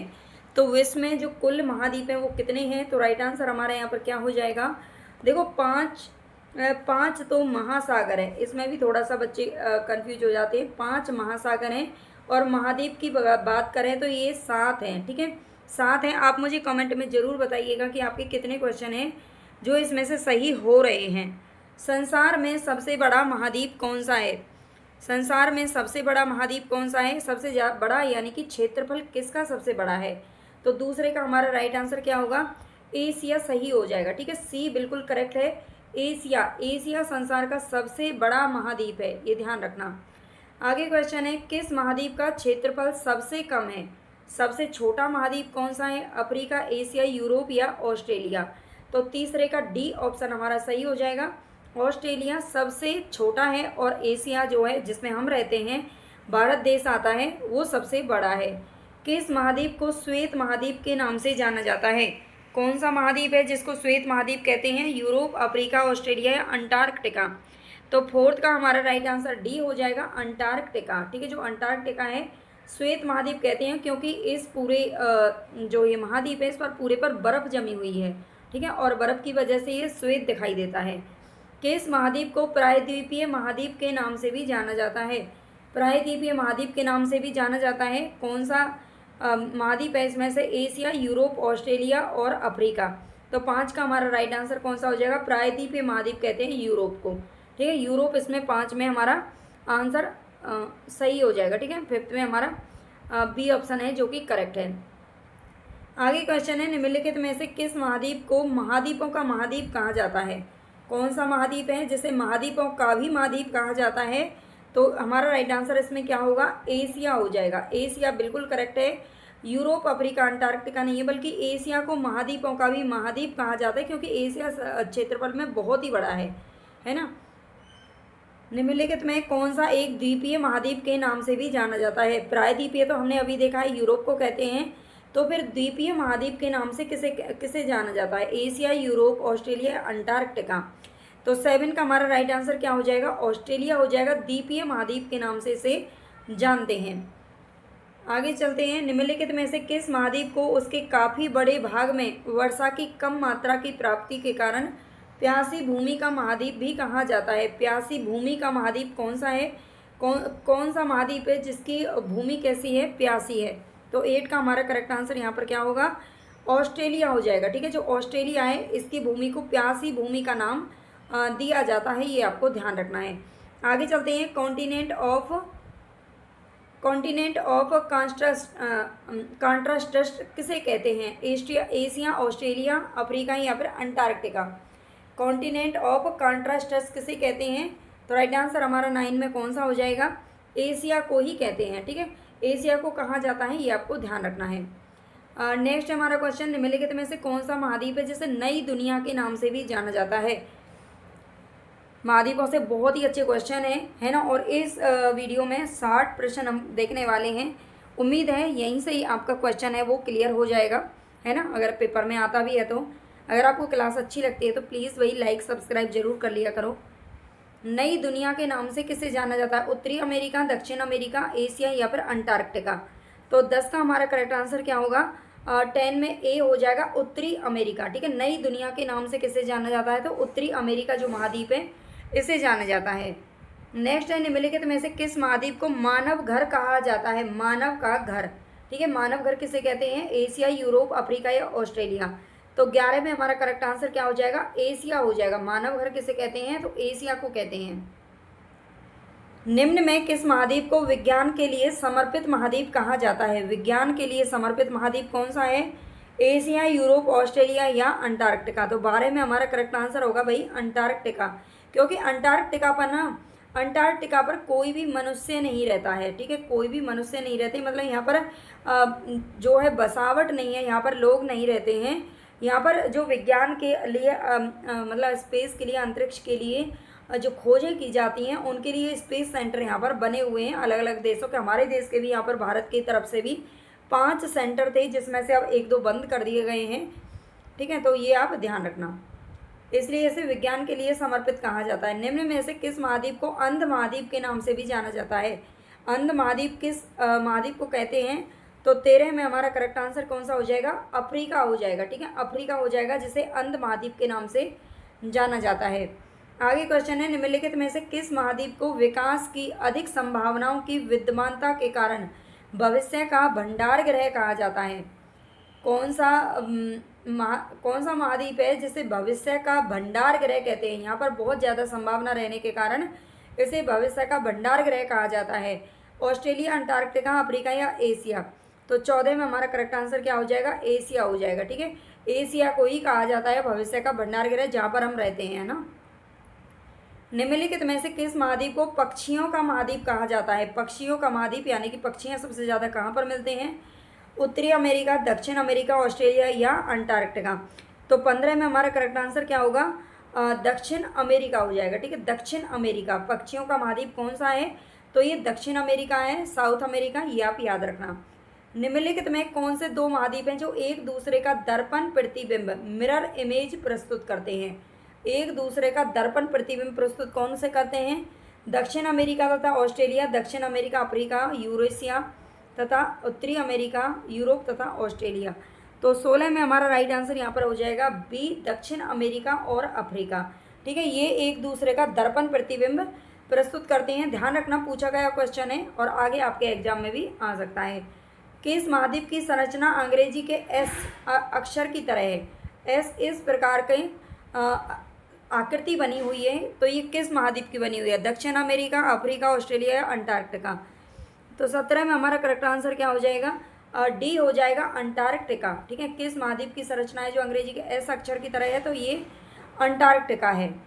आगे क्वेश्चन है हमारा, निम्नलिखित में से किस महाद्वीप का विस्तार उत्तरी, दक्षिणी, पूर्वी तथा पश्चिमी सभी गोलार्धों में है? इनमें से किस महाद्वीप का विस्तार उत्तरी, दक्षिणी, पूर्वी तथा पश्चिमी सभी गोलार्ध में है? एशिया, यूरोप, अफ्रीका या दक्षिण अमेरिका? तो 18 में हमारा करेक्ट आंसर हो जाएगा, 18 में अफ्रीका हो जाएगा। ठीक है, अफ्रीका है। इस महाद्वीप का विस्तार उत्तरी, दक्षिणी, पूर्वी तथा पश्चिमी सभी गोलार्धों में पड़ता है, ये ध्यान रखना। ठीक है, अफ्रीका का, और यही अफ्रीका है जिसे अंध महाद्वीप के नाम से भी जानते हैं ना। नेक्स्ट क्वेश्चन, निम्नलिखित में से कौन सा महाद्वीप है जो पूर्णतः हिम आच्छादित है? हिम आच्छादित यानी कि बर्फ से ढका हुआ है। उत्तरी अमेरिका, दक्षिण अमेरिका और ऑस्ट्रेलिया और अंटार्कटिका? तो राइट आंसर बर्फ से ढका हुआ भाई कौन सा है? तो 19 में राइट आंसर हमारा डी हो जाएगा, अंटार्कटिका है जो बर्फ से ढका हुआ है, इसीलिए इसे श्वेत महाद्वीप के नाम से जानते हैं। निम्नलिखित में से किस महाद्वीप से होकर कर्क, विषुवत एवं मकर तीनों रेखाएं गुजरती हैं?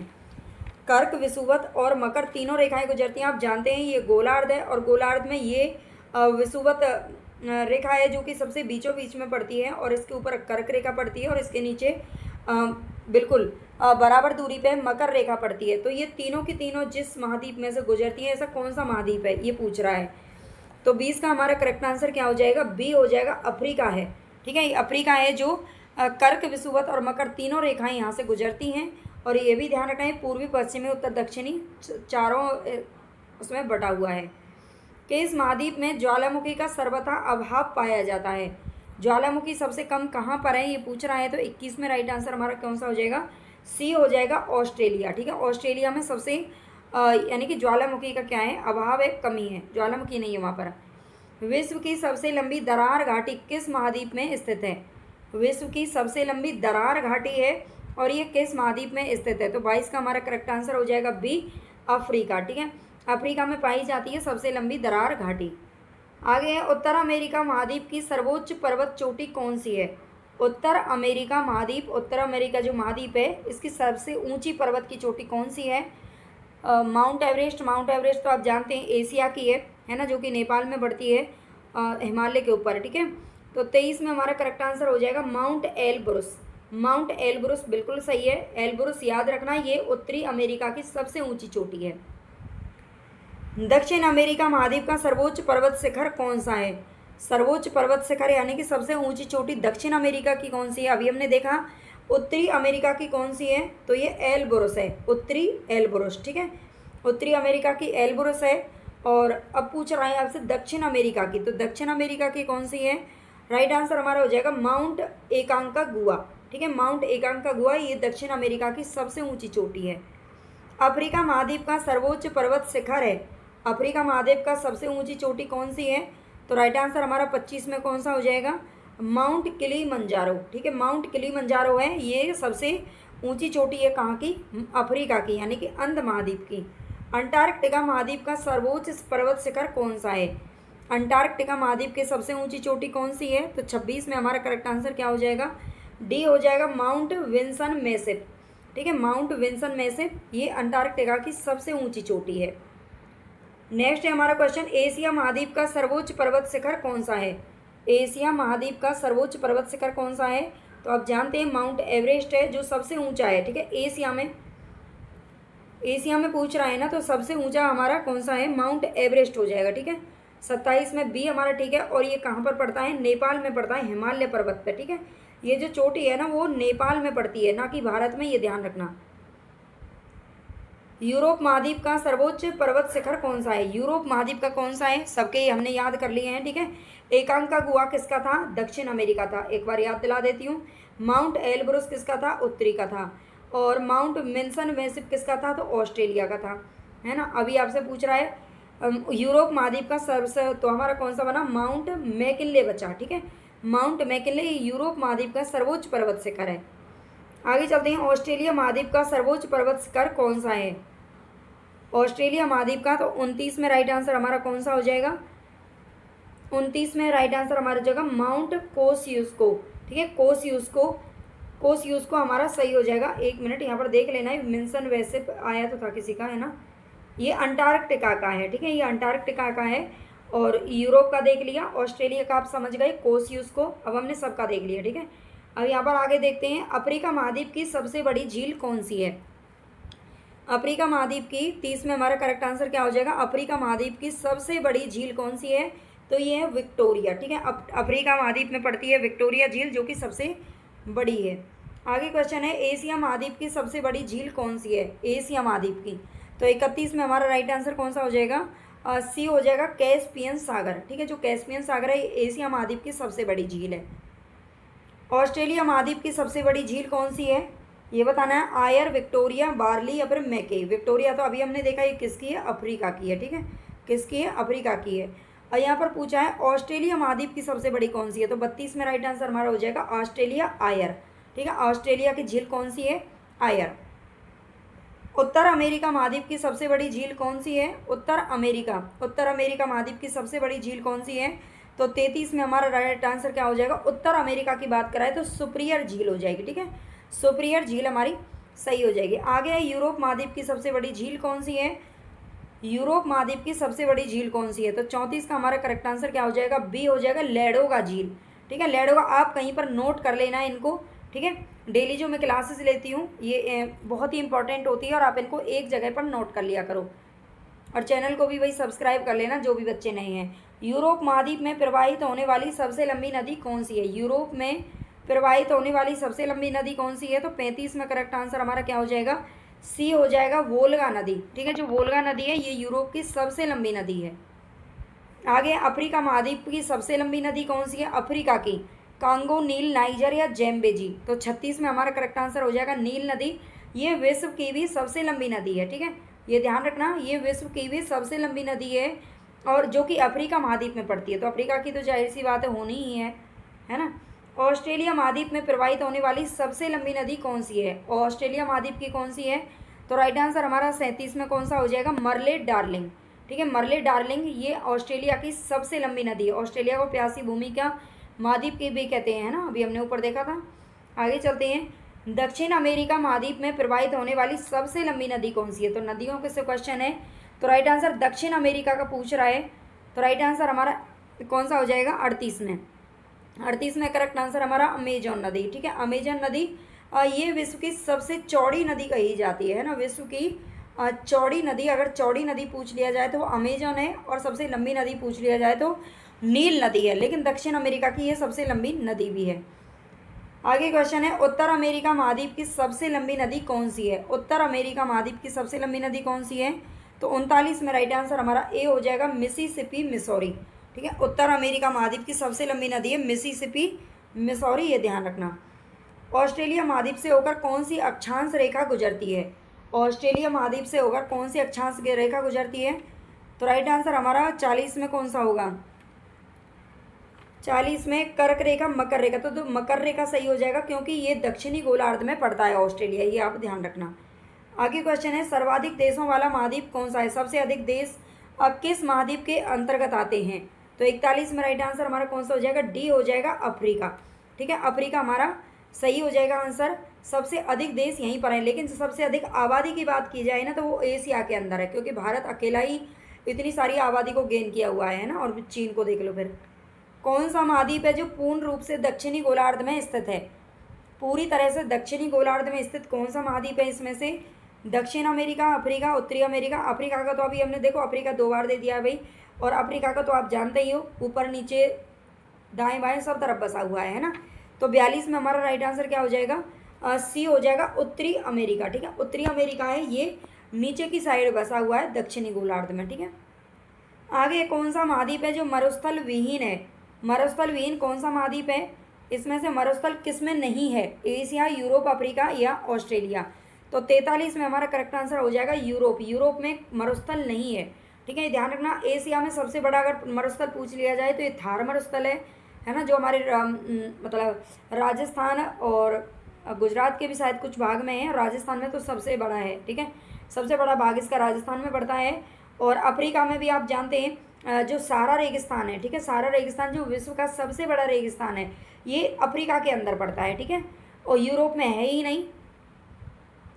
आगे देखते हैं, किस महाद्वीप में सरीसृप नहीं पाए जाते हैं? सरीसृप आप जानते हो ना, जो बिना पैरों के चलते हैं, है ना, जैसे सांप होता है ना, सरीसृप।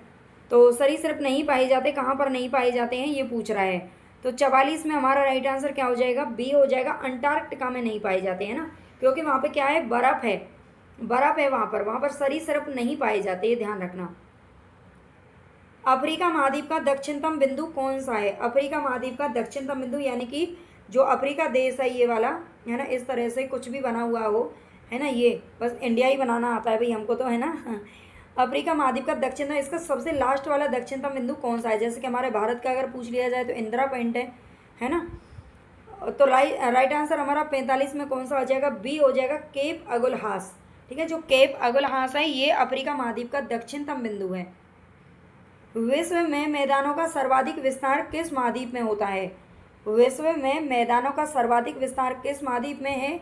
तो 46 में हमारा राइट आंसर क्या हो जाएगा? बी हो जाएगा, यूरोप के अंदर है, ठीक है, यूरोप में है विश्व में मैदानों का सर्वाधिक विस्तार। आगे क्वेश्चन है, किस महाद्वीप को पठारी महाद्वीप भी कहा जाता है? कौन सा महाद्वीप है जिसे पठारी महाद्वीप के नाम से जानते हैं? तो 47 का राइट आंसर हमारा हो जाएगा डी, इसे कहते हैं अंध महाद्वीप, पठारी महाद्वीप। ये कौन सा है? अफ्रीका है, यहाँ पर ज़्यादा भाग में रेगिस्तान है वैसे, ठीक है। उष्णकटिबंधीय परिस्थितियों का सर्वाधिक विस्तार किस महाद्वीप में पाया जाता है? उष्णकटिबंधीय परिस्थितियों का सर्वाधिक विस्तार किस महाद्वीप में पाया जाता है? एशिया, अफ्रीका, ऑस्ट्रेलिया या दक्षिण अमेरिका? तो 48 में हमारा राइट आंसर क्या हो जाएगा? बी हो जाएगा, अफ्रीका में पाया जाता है। नेक्स्ट क्वेश्चन है, निम्न में से किस महाद्वीप में आंतरिक जल मार्गों का सर्वाधिक विकास हुआ है? आंतरिक जल मार्गों का सर्वाधिक विकास किस महाद्वीप के अंदर हुआ है? यूरोप, एशिया, उत्तरी अमेरिका या फिर अफ्रीका? तो 49 में हमारा राइट आंसर क्या हो जाएगा? ए हो जाएगा, यूरोप के अंदर हुआ है, ठीक है, यूरोप के अंदर हुआ है, ये ध्यान रखना। आगे, निम्नलिखित में से किन देशों की मालदोवा के साथ साझी सीमाएं हैं? मालदीव, ये मालदीव की बात कर रहा है, मालदीव के बाद साथ साझी सीमाएं यूक्रेन, रोमानिया और बेलारूस। तो 3 पूछ रहा है ना, क्या तीनों की है, एक बार देख लेते हैं। 50 का राइट आंसर हमारा देखो 50 में हमारा 1 और 2 है, यूक्रेन और रोमानिया। यूक्रेन और रोमानिया हमारा ए ऑप्शन इसमें सही हो जाएगा, ठीक है, ये ध्यान रखना। म्यांमार किस में अवस्थित है? म्यांमार कहाँ पर बसा हुआ है? दक्षिण एशिया, दक्षिण पूर्व एशिया, दक्षिण पश्चिम एशिया, ये तो तय है। म्यांमार वर्मा ये कहाँ पर है? एशिया में बसा हुआ है ना, लेकिन ये किस तरफ के एशिया में बसा हुआ है ये बताना है। तो 51 का राइट आंसर हमारा हो जाएगा बी, दक्षिण पूर्व एशिया, ठीक है, दक्षिण पूर्व एशिया में बसा हुआ है। निम्नलिखित में से कौन सा एक मलेशिया देश की प्रशासनिक राजधानी तथा संघीय प्रशासनिक केंद्र है? इनमें से कौन सा है जो मलेशिया देश की प्रशासनिक राजधानी या संघीय प्रशासनिक केंद्र भी है? तो राइट आंसर हमारा 52 में कौन सा होगा? कोटाभारू, कुआला टेरंगानू, पुत्राजाया, ताइपिंग। तो राइट आंसर हमारा पुत्राजाया हो जाएगा, ठीक है, पुत्राजाया। इस टाइप के क्वेश्चन भी कभी कभी पूछ लिए जाते हैं। निम्नलिखित में से किस देश की सीमा है जो कि चीन के साथ लगती है? चीन के साथ किसकी सीमा लगती है? तो 53 में राइट आंसर हमारा क्या होगा? सी हो जाएगा, वियतनाम, ठीक है, वियतनाम की जो सीमा है ये चीन के साथ लगती है। नेक्स्ट है दक्षिण गंगोत्री कहाँ पर स्थित है? दक्षिण गंगोत्री कहाँ पर स्थित है? Uttarakhand, Arctic, Himalaya, Antarctica. तो 54 में हमारा राइट आंसर डी होगा, अंटार्कटिका, ठीक है, ठीक है। जो दक्षिण गंगोत्री है ये अंटार्कटिका जो महाद्वीप है उसमें स्थित है, ठीक है, जबकि हम गंगोत्री को जानते हैं। आप उत्तराखंड मत लगाना है इसमें, है ना। गंगोत्री से गंगा नदी निकलती है, गंगोत्री हमारे देश हिमालय में भी पड़ती है, भारत में भी, लेकिन ये अंटार्कटिका में है, दक्षिण गंगोत्री। आगे यूरोप की एक पर्वत श्रृंखला, यूरोप की एक पर्वत श्रृंखला कौन सी है? आल्पस, हिमालय, एंडीज या रॉकी। तो 55 का हमारा राइट आंसर क्या हो जाएगा? आल्पस पर्वत हो जाएगा, ठीक है, आल्पस ये पर्वत श्रृंखला यूरोप के अंदर है। दक्षिण अमेरिका महाद्वीप के दक्षिण छोर का नाम क्या है जहाँ पर प्रशांत महासागर और अटलांटिक महासागर आपस में मिलते हैं? जो दक्षिणी अमेरिका है उसका दक्षिणी पॉइंट का नाम पूछ रहा है। सबसे लास्ट वाला पॉइंट कौन सा है जहाँ पर प्रशांत महासागर और अटलांटिक महासागर दोनों आपस में मिलते हैं? Cape Town, Cape of Good Hope, Cape Horn, Cape Canaveral, ठीक है। तो केप टाउन का नाम तो बहुत सुना है, फिल्मों से सुना है, वैसे तो हम जाने की हमारी तो वही हैसियत नहीं है ना। तो 56 में राइट आंसर हमारा सी हो जाएगा, केप हॉर्न, ठीक है, केप हॉर्न है जहाँ पर प्रशांत महासागर और अटलांटिक महासागर मिलते हैं। किस महाद्वीप में एटलस पर्वत स्थित है? कौन सा महाद्वीप है जिसमें एटलस पर्वत स्थित है? तो 57 का हमारा राइट आंसर हो जाएगा बी, अफ्रीका, ठीक है, अफ्रीका हमारा बिल्कुल करेक्ट है। आगे क्वेश्चन है महाद्वीप जिसे the land of golden fleece के नाम से जाना जाता है। महाद्वीप जिसे the land of golden fleece के नाम से जाना जाता है तो उसे क्या कौन सा महाद्वीप है ये? तो 58 का राइट आंसर हमारा हो जाएगा डी, ऑस्ट्रेलिया को कहते हैं, ठीक है, the land of golden fleece, इसे ऑस्ट्रेलिया को कहा जाता है। आगे है सूरीनाम की राजधानी कौन सी है? सूरीनाम की राजधानी कौन सी है? केएनए, परामारिबो, जॉर्ज टाउन या कराकस। तो 59 में राइट आंसर हमारा बी हो जाएगा। सबसे बढ़िया तो हमारा दिल्ली का नाम है, फटाफट से लिया जाता है ना। सूरीनाम की राजधानी परामारिबो। पृथ्वी के कितने प्रतिशत भाग पर महाद्वीपों का विस्तार पाया जाता है? तो 60 में राइट आंसर हमें बताना है, बी बिल्कुल सही हो जाएगा। 29 से 30% भाग पर महाद्वीपों का विस्तार है। आप जानते हैं जो स्थल मंडल है ना, स्थल मंडल वो केवल 29-30% पर ही है ना, 29 से 30% पर है लगभग, और बाकी 71% पर पानी पानी है, ठीक है, पानी पानी है, ये ध्यान रखना। तो 60 क्वेश्चन हमारे कंप्लीट हुए हैं। अगर आपको क्लास पसंद आई है तो प्लीज़ लाइक सब्सक्राइब जरूर कर लेना चैनल को, है ना, और शेयर कर देना अगर अच्छा लगे तो।